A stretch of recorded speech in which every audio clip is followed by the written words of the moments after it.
बहुत समय पहले एक राजा था जो खुद के बारे में सोचता था कि वह बहुत ही नेक सोच, दयालु स्वभाव और दरियादिली है।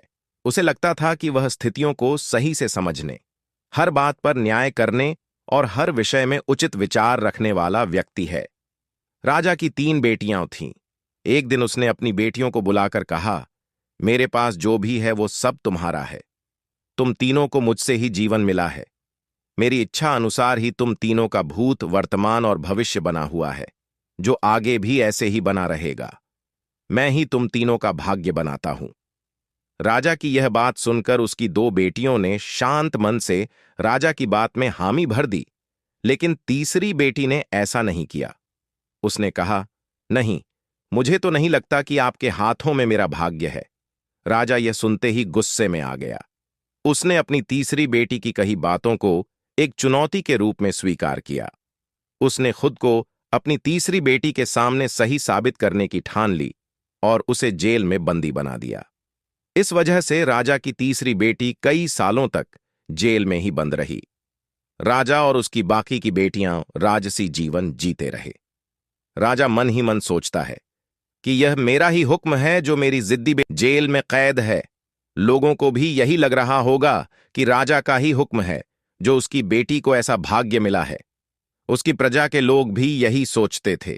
उन्हें लगता था कि राजा की तीसरी बेटी ने जरूर कोई गलत कार्य किया होगा, तभी उसे जेल में कैद करके रखा गया है, वरना कोई भी पिता अपनी बेटी के साथ भला ऐसा क्यों करेगा।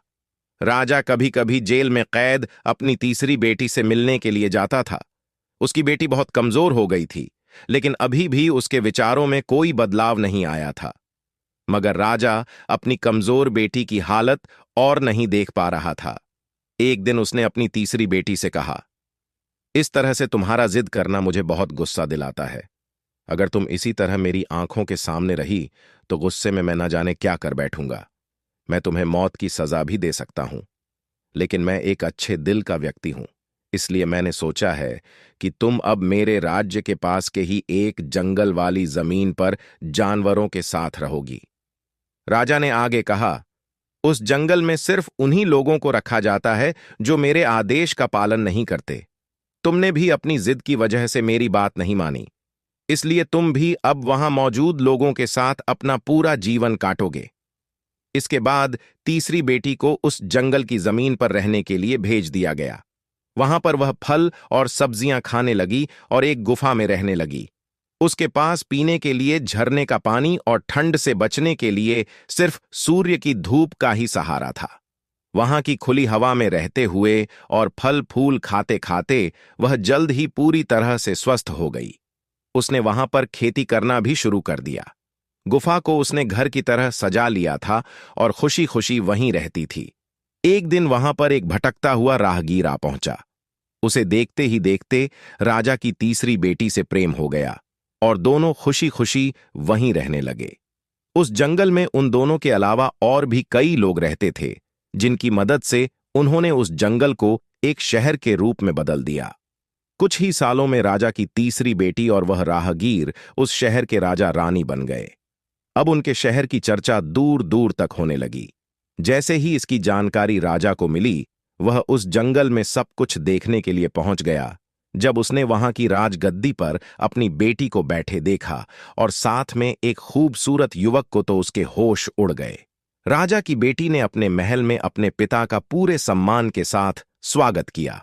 उसने अपने पिता से उसके बुरे बर्ताव व फैसले के लिए कुछ भी नहीं कहा। जैसे ही राजा वहां बैठा तो उसे एक आवाज सुनाई देने लगी जो कह रही थी कि हर इंसान स्वयं ही अपना भाग्य बनाता है, कोई अन्य इंसान किसी और का भाग्य नहीं बना सकता। इसके बाद राजा को खुद ही अपने के पर पछतावा होने लगा और उसने अपनी सभी बेटियों को अपने भाग्य से आजाद कर दिया। उसने अपनी तीनों बेटियों से कहा, भले ही तुम तीनों का भाग्य मेरे हाथों में है, लेकिन हर व्यक्ति खुद ही परिस्थितियों के अनुसार अपना भाग्य अच्छा या बुरा बना सकता है। निष्कर्ष, राजा और उसकी 3 बेटियों की कहानी हमें यह सीख देती है कि कोई भी व्यक्ति किसी का भाग्य बना या बिगाड़ नहीं सकता। हमारा भाग्य खुद हमारे हाथों में ही होता है, जिसे हम अपनी सूझबूझ से बुरी परिस्थितियों में भी अच्छा बना सकते हैं।